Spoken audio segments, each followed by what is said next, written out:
Hey there, everybody.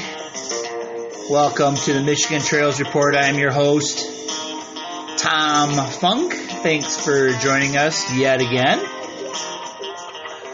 We're here to talk about trails, and this week I thought I would add a new segment to our Trails Report and kind of make this a special edition, I guess, where we're going to talk about one topic and one topic only in a little bit of depth. And as always, we want to thank our sponsor, Gateway to Pictured Rocks, located in Germfask, centrally located in the middle of everywhere and nowhere at the same time.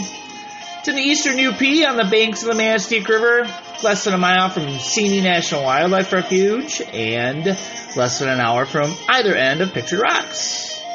Best part, you can reach Marquette, Escanaba, and the student St. Ignace in under 90 minutes. Pull out your finger, put a little saliva on it, write this down on the coffee table in front of you, vrbo.com/980761.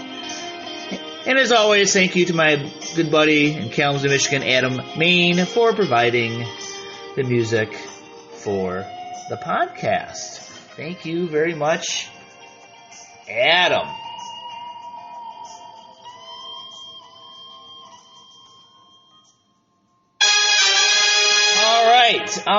So instead of doing all my various segments this week, there's been a lot of news recently about all the fires taking place in Canada and out west and even here in Michigan.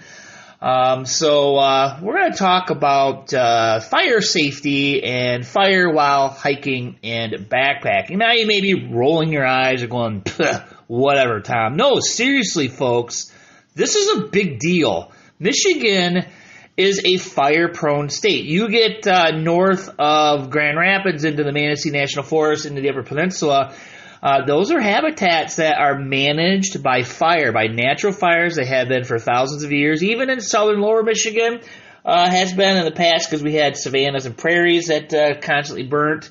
Not so much anymore because there's so many roads and fire breaks and such. And a lot of fire prevention, but you get up north and fire, it's a real deal. You got to know your surroundings and all that. So, again, leave no trace principle number one, plan and prepare. The preparing part is knowing what the fire situation is on the ground and knowing, if it's hot, dry, what to be expected, and also how to, identify if there's a fire nearby and how to react to it. There are all kinds of different websites out there that show you current fire history. There's so many to choose from. There's one through the Michigan Department of Natural Resources. I just get on Google, find one you like, because these things do different things, and I didn't want to promote one over another. Just Google Michigan Fire Map. And you'll see probably 10 different varieties come up. But ones that are specific to Michigan, probably the best ones to use. And that'll show you where fires have been and where they are currently burning. So that's some good information to know. So there is a website out there. It's called riderstrail.com. Survive a forest fire while hiking and camping. That's a link I did put on the Facebook page. And it's got some good basic information for beginners, for having to think about fire and hiking and all that. Thing is, as a wildlife biologist, I have been involved in the past with prescribed burns and using fire as a management tool. So I know a little bit more than the average person about fire behavior, but I'm no expert. But when I go backpacking, I think to myself, what if there's a fire? What am I going to do? So some things you need to do. So like before you hit the trail, go online, check out current conditions, check out what the fire rating is from Smokey Bear himself. And, for added safety, even call the local ranger office and ask them what it's like there. And make sure that there's no fire near your desired trail. So sometimes you'll hop in the car and then there'll be a fire, and then you get there and you're like, oh my gosh, there's a fire and I can't hike. That actually happened to me once. I was going up the Boundary Waters to hike on the Border Route Trail one year. And I got into the ranger station and then they said, guess what? We're revoking your permit because there's a forest fire. I'm like, what? So I had to delay my Border Route Trail adventure, and I actually ended up hiking a big chunk of the Superior Hiking Trail that year. So anyway, so the nature of a wildfire. Fire burns uphill faster due to updrafts and smoke rising. So fire creates its own weather patterns. When fire burns, and when fire needs an ignition source, it needs fuel, it needs oxygen. And once it gets going, it actually draws air into it. So you'll find that air is and wind is being created, being drawn into the fire. And fires like to burn uphill because that smoke is rising and it's pulling air, and that's where the fire ends up going. And it needs fuel and vegetation to travel. So you see these different kinds of fires. We'll have wildfires in grasslands, like a grassland fire. You'll see like ground fires where the flames are really short, just kind of going across the ground. Then we have even up the canopy fires, and we've had those in Michigan as well. And so knowing where your natural or man-made fire breaks or a break in the habitat, streams, roads, open fields with no vegetation, parking lots, those things slow down or stop wildfires in their tracks. So it's something to keep in mind that we have fires.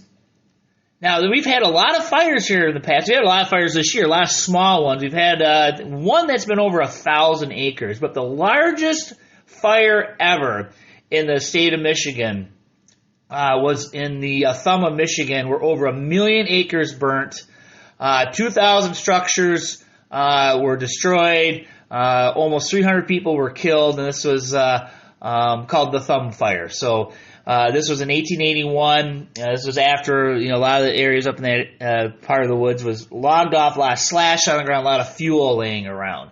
So that was the largest fire we've ever had. Now, we've had some recent fires here as well.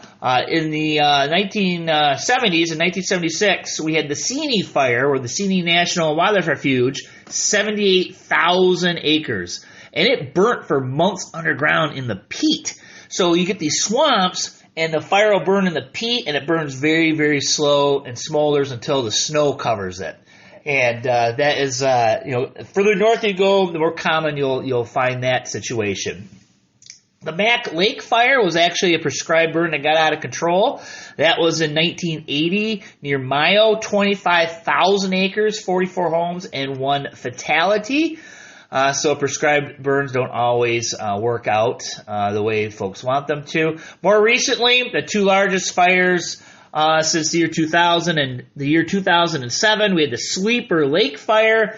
That was in Luce County, 18,000 acres, no buildings, no lives lost.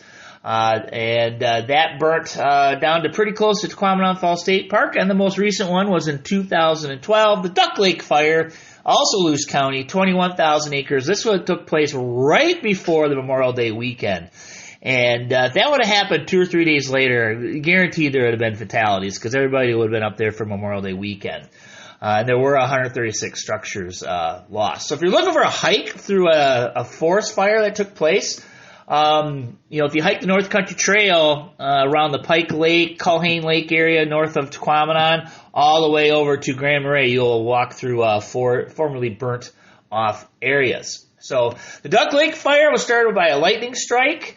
And it was a very fast-moving fire. It burned off most of its acreage overnight, and then it started spreading. It actually burnt north to Lake Superior. Lake Superior acts as a great break for fire, and then it started burning laterally, and then crews got up there and were able to get it out. So, that fire, 18,500 acres.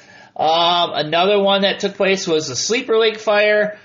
Same thing. It burnt through marsh and bogs, and it actually burnt through a Audubon sanctuary that I was managing at the time, and I remember the DNR calling us up and asked to put a bulldozer line in. I'm like, sure, do what you need to do. Well, I went and visited the sanctuary, which is in the deep cedar swamps of Luce County, and a bulldozer line in a swamp isn't just them pushing trees out of it. No, they dug a ditch that was about 10 to 15 feet deep and probably 30 to 40 feet wide. And that was their fire break, because that fire also was burning in the peat as well. And they say it burnt until the snow covered everything. So, remember, fires need fuel, oxygen, and ignition. If you eliminate one of the three, you won't have a fire. Remember this. Again, fires burn uphill. The wind will dry out vegetation ahead of it. So if you are in an area of topography, you want to move upwind and downhill. So run into the wind and downhill is what you want to do. And out west, you'd want to avoid canyons and saddles, as those draw heat. And if you are wearing clothing, there's a misconception that you should get your clothing wet. Don't do that, because if you encounter a fire and it's really hot, it'll boil the water on your clothing and it'll actually burn you. So keep your clothes dry. If you're in an area of active fire and you see where an area that has been burnt, get into the black. That is a phrase that wildland firefighters use. That means it's an area where there's no fuel because it's already burnt. Get into an area where there's no fuel or little fuel, and that is a safe area. And look for breaks, roads, streams, lakes, parking lots, areas with little or no fuel. So those are some tips. And before you go on your hike, look for these things on the maps that you're using, so you can avoid these things as well as possible. And if fire's coming and there's nothing you can do, their advice is you lie down, dig a hole, and stick your face in it to avoid breathing smoke. You don't put a wet rag over your face. That, again, the heat will affect you. But you do put it over, like, your head to keep debris and ash and stuff from falling on you. So if you survive a fire and the fire's gone through, find an escape route that's already been burnt. So those are some tips. That's just some good advice to have when you're out hiking. Be aware of the fire situation, know the topography, know your fire breaks, know your escape routes, know what to do if a fire does break out. So again, we've had quite a few fires recently. Currently, right now, I just looked last night, and no active fires in Michigan. There's been a lot of rain recently. Through big parts of the lower peninsula, especially, and some parts of the eastern upper peninsula, so it's brought down the fire danger quite a bit. So, so there you go. A few extra notes with the show is that I'm still seeing people click off North Country Trail mileage. Please keep posting that information, and make sure to visit the North Country Trails event page for any hiking events that are taking place nearby. And as always, make your reservations early, because they are filling up fast. And what I'll do for the next show is I will spend more time telling you about the reservation situation. But I think you all know what's going on. A lot of places, if you haven't made your reservations for Independence Day or parts of the summer, it's going to be a little challenging getting what you want. So, all right, well, there you go, everybody. A nice, short, sweet episode. Learning about fire. Again, Google Michigan Fire Map. And then this other website you can check out is riderstrail.com. And they have a whole bunch of links down at the bottom of the page. Check that out. Learn about how to survive a forest fire while hiking or camping. All right, thanks again to our sponsor, Gateway to Pictured Rocks. And one final note, my 25-year anniversary of hiking across the Upper Peninsula is this summer. And I'll be sharing my narrations, my stories, and my podcasts I created about that trip. And that'll be starting in about a month. So stay tuned for that. All right, thanks again. See you next week on the Michigan Trails Report.